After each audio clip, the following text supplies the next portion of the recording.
Well, hello, Leeds United fans. Hope you're all doing fantastically well. It is your second and will be third video of the day, and it is to report Leeds' first transfer. And it looks like it is pretty much signed, sealed, and delivered. It might not be news that you guys want to hear, but on Leeds, on One Leeds, we update and we talk about these things. And there's different permutations with this news as well. It is Marc Roca. It looks like if Leeds United remain in the Championship, Betis will not pay 8.6 million quid for him, and they will loan him back. And that is an agreement in place with Leeds United, Marc Roca, and Real Betis next season. Now, why is this significant? Because apparently extra details have been actually released by Marc Roca himself confirming the deal, and Mundo Deportivo have picked it up. So interesting news there. Now, the reason why this is because I think it opens up an entire conversation here. It opens up a certain bit of discourse with the managerial style. It opens up discourse where we're looking at experience within the ranks. It opens up discourse with how a midfield balance could look. And let me discuss exactly why these are all topics of conversation. Well, Marc Roca, listen, I completely understand what everybody's going to be saying. He was not good enough. Connor, why you talk about him all the time? Well, the reason I try to talk about him from a logistical standpoint, everybody, take a little bit of a breath and listen to what I'm saying here, is because the manager has been speaking this week and last week and at the start of the season, actually, if you go back to his quotes, about experience. Now, Marc Roca has played for Espanyol, the Spanish national team, Bayern Munich, Leeds United, and Real Betis. It didn't go well for him at Real Betis for a few periods of the season, but overall, they've been very, very happy with him. At Leeds United has been the black marker on his career. Why is this a big thing, really, for me? Well, I've always thought technically, Marc Roca is good enough, more than good enough for the Championship. I thought he was very, very handy in the Premier League if he'd have had bodies around him. And certain Leeds United fans, unfortunately, will give a looser rope to certain individuals on this Leeds United make up the Leeds United squad when they've had Grazia, Allardyce, Marsh as managerial sort of instability. But for certain members in the squad, certain members don't get that sort of leash and that sort of longevity, which is a real shame. Certain players are held accountable, other players are not. So let me give you a little bit of a rationale why I would be looking at keeping this individual around. The manager has spoken about experience this week. The manager has spoken about having experience over a long period when it comes to the schedule. Most of these Leeds United players haven't played above sort of 33 games, and that's a fact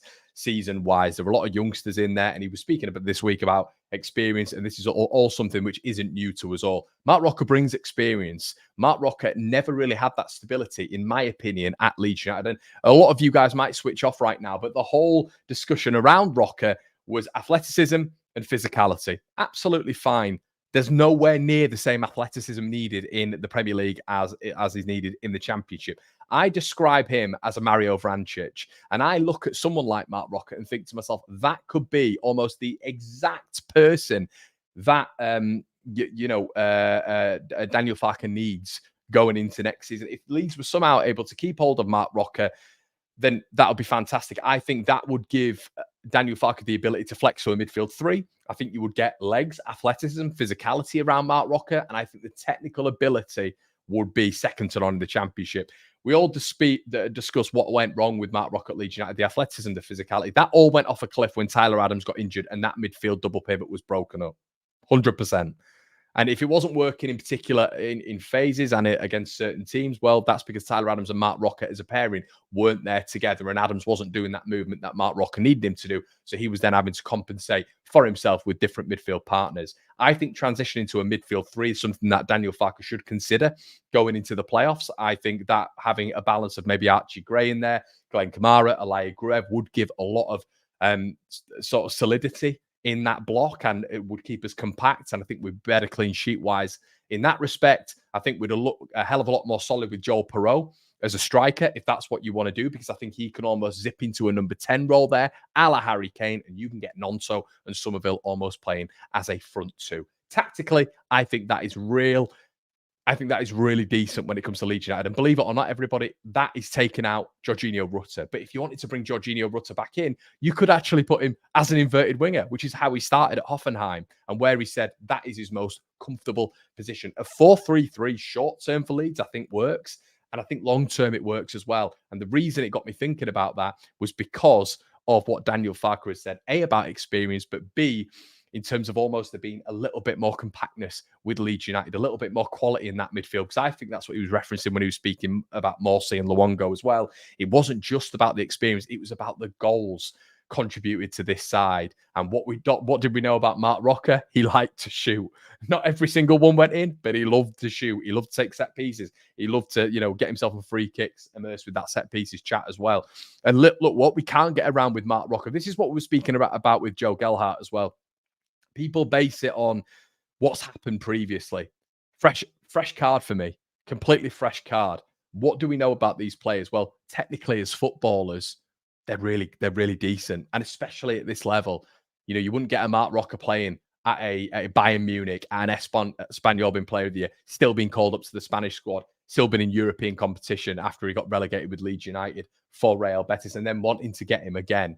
You wouldn't be having these conversations if he was a dead player. Leeds, the fan base needs to really understand that four clubs, including the national side, can't all be wrong about Mark Rocker. You can't just be right about Mark Rocker. You get the legs in and around him, which some of these clubs have done. If we're talking about athleticism, if we're talking about physicality, you save yourself money.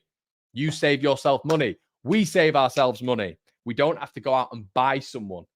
Okay. And that's what I was talking about the other day when I was talking about one in or two in, one or two in, one in or two out.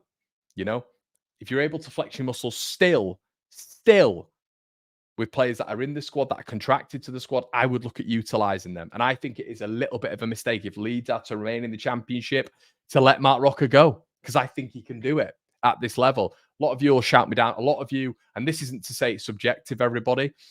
If you please comment back with rationale. Let me know why you think Mark Rocker couldn't cope at Championship level, because I don't think the athleticism, the physicality, those two factors which were always battered against Mark Rocker are as much of a factor, or as near as much of a factor as it is in the Premier League. Look at the midfields in the Premier League. They're full of athleticism and physicality. You're in the Championship right now. It's a completely different level. So for me, I think this would be a really nice dynamic to see even a Rocker and an Ampadu. Imagine that. You're kind of going back to that Adams-Rocker relationship that was broken up far too early in the Premier League. Far too early. I think you've got to give him a chance, but it looks like that is going to be the first deal out of Leeds United, Mark Rocker to Real Betis. I'm interested to hear what you guys think. Let me know why. I don't want to just hear physicality and athleticism because we're in a division below now.